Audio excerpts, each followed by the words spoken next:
ವಾಲ್ಮೀಕಿ ನಿಗಮದ ಕಚೇರಿಯಲ್ಲೂ ಕೂಡ ಇಡಿ ಅಧಿಕಾರಿಗಳು ರೇಡ್ ಮಾಡಿದ್ದಾರೆ. 2 ಗಂಟೆಗಳಿಂದ ಸತತವಾಗಿ ನಡೀತಾ ಇದೆ ಶೋಧ. ದಾಖಲೆಗಳ ಪರಿಶೀಲನೆಯನ್ನ ಜಾರಿ ನಿರ್ದೇಶನಾಲಯದ ಅಧಿಕಾರಿಗಳು ಮಾಡ್ತಾ ಇರುವಂಥದ್ದು.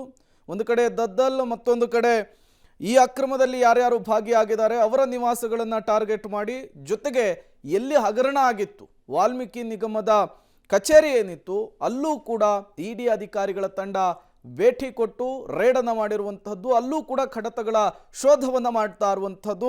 ಅಲ್ಲಿಗೆ ಒಂದಂತೂ ಸ್ಪಷ್ಟವಾಗ್ತಾ ಇದೆ, ಈ ಪ್ರಕರಣದಲ್ಲಿ ಇವತ್ತು ಒಂದಿಷ್ಟು ಮಿಂಚಿನ ಬೆಳವಣಿಗೆಗಳಾಗುವಂತಹ ಮುನ್ಸೂಚನೆಗಳು, ಲಕ್ಷಣಗಳು ಗೋಚರವಾಗ್ತಾ ಇರುವಂಥದ್ದು. ಮಾಜಿ ಸಚಿವರಾದಂತಹ ನಾಗೇಂದ್ರ ಅವರನ್ನು ಈಗಾಗಲೇ ಇಡಿ ವಶಕ್ಕೆ ಪಡೆದುಕೊಂಡಿದೆ.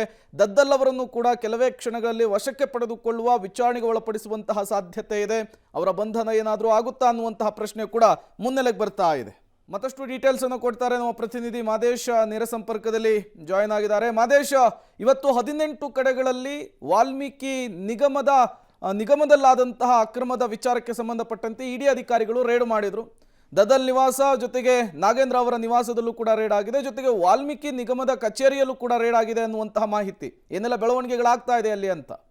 ಪ್ರೇಮ್, ನಾನೀಗ ವಾಲ್ಮೀಕಿ ಅಭಿವೃದ್ಧಿ ನಿಗಮದ ಮುಂಭಾಗದಲ್ಲಿದ್ದೇನೆ. ಇಲ್ಲೂ ಕೂಡ ಬೆಳಗ್ಗೆ 7 ಗಂಟೆಗೆ ಇಡಿ ಅಧಿಕಾರಿಗಳು, ಸುಮಾರು ಒಂದು 5 ಜನ ಅಧಿಕಾರಿಗಳು ಬಂದು ಈಗ ಪರಿಶೀಲನೆ ಮಾಡ್ತಾ ಇರುವಂಥದ್ದು. ಸತತವಾಗಿ 2 ಗಂಟೆಗಳಿಂದಲೂ ಕೂಡ ಪರಿಶೀಲನೆ ಮಾಡ್ತಾ ಇದ್ದಾರೆ.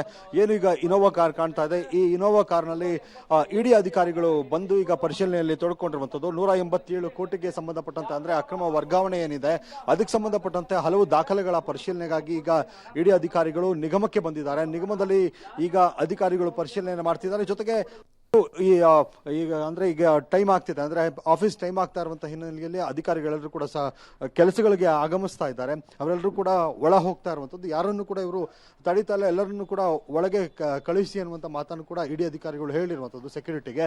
ಅದರಿಂದಾಗಿ ಅಲ್ಲೇನು ಅಧಿಕಾರಿಗಳು ಬರ್ತಾರೆ, ಅಧಿಕಾರಿಗಳು ಬಂದಂತ ನಂತರ ಕೂಡ ಏನೆಲ್ಲ ಅವ್ರಿಗೆ ದಾಖಲೆಗಳು ಬೇಕಾಗುತ್ತೆ ಆ ದಾಖಲೆಗಳನ್ನ ಪರಿಶೀಲನೆ ಮಾಡುವಂತ ನಿಟ್ಟಲ್ಲೂ ಕೂಡ ಈಗ ಇಡಿ ಅಧಿಕಾರಿಗಳು ಪರಿಶೀಲನೆ ನಡೆಸಿರುವಂಥದ್ದು. ಅವರಿಂದಲೂ ಕೂಡ ಏನೆಲ್ಲ ಮಾಹಿತಿಗಳನ್ನು ಕಲೆ ಹಾಕ್ಬೋದು ಅವೆಲ್ಲ ಮಾಹಿತಿಗಳನ್ನು ಕಲೆ ಹಾಕುವಂಥದ್ದು. ಹಾಗೆ 187 ಕೋಟಿ ಅಕ್ರಮವಾಗಿ ಏನು ವರ್ಗಾವಣೆ ಆಗಿತ್ತು ಆ ವರ್ಗಾವಣೆಗೆ ಸಂಬಂಧಪಟ್ಟಂತೆ ಏನೆಲ್ಲ ದಾಖಲೆಗಳನ್ನು ಪರಿಶೀಲನೆ ಮಾಡಬೇಕು ಆ ದಾಖಲೆಗಳನ್ನು ಇವರು ಪಡೆದುಕೊಳ್ಳುವಂಥದ್ದು, ಪರಿಶೀಲನೆ ಮಾಡುವಂತಹ ಕೆಲಸವನ್ನ ಇಡಿ ಅಧಿಕಾರಿಗಳು ಮಾಡ್ತಾರೆ. ಸುಮಾರು ಒಂದು 18 ಕಡೆಗಳಲ್ಲಿ ಇಡಿ ಅಧಿಕಾರಿಗಳು ದಾಳಿಯನ್ನು ನಡೆಸಿದ್ದಾರೆ. ಅದರಲ್ಲಿ ಪ್ರಮುಖವಾಗಿ ಈ ಏನು ನಿಗಮದಿಂದ ಅಂದ್ರೆ ಇಲ್ಲಿಂದಲೇ ಹಣ ಎಲ್ಲ ವರ್ಗಾವಣೆ ಆಗಿರುವಂಥದ್ದು, ದಾಖಲೆಗಳು ಇಲ್ಲಿ ಸಿಗಬಹುದು. ಜೊತೆಗೆ ಇಲ್ಲಿನ ಅಧಿಕಾರಿಗಳನ್ನು ಕೂಡ ಪ್ರಶ್ನೆ ಮಾಡುವಂತಹ ಸಾಧ್ಯತೆಗಳಿರುವಂಥದ್ದು.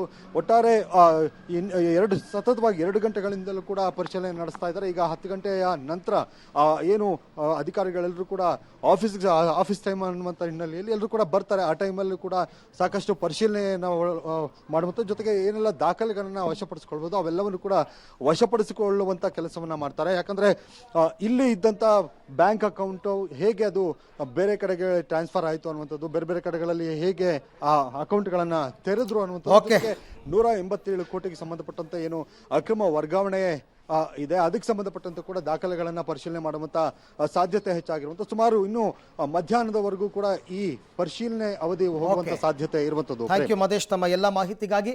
ಈ ಪ್ರಕರಣ ಮತ್ತು ಈ ಅಕ್ರಮ ನಡೆದು ಈಗಾಗಲೇ 4-5 ತಿಂಗಳಾಗಿರೋದ್ರಿಂದ ಏನೇನು ಡಾಕ್ಯುಮೆಂಟ್ ಸಿಗುತ್ತೆ ಇನ್ನೂ ಅಲ್ಲೇ ಇಟ್ಟಿರ್ತಾರ, ಇದೇ ನಮಗೆ ಸದ್ಯದ ಕುತೂಹಲ.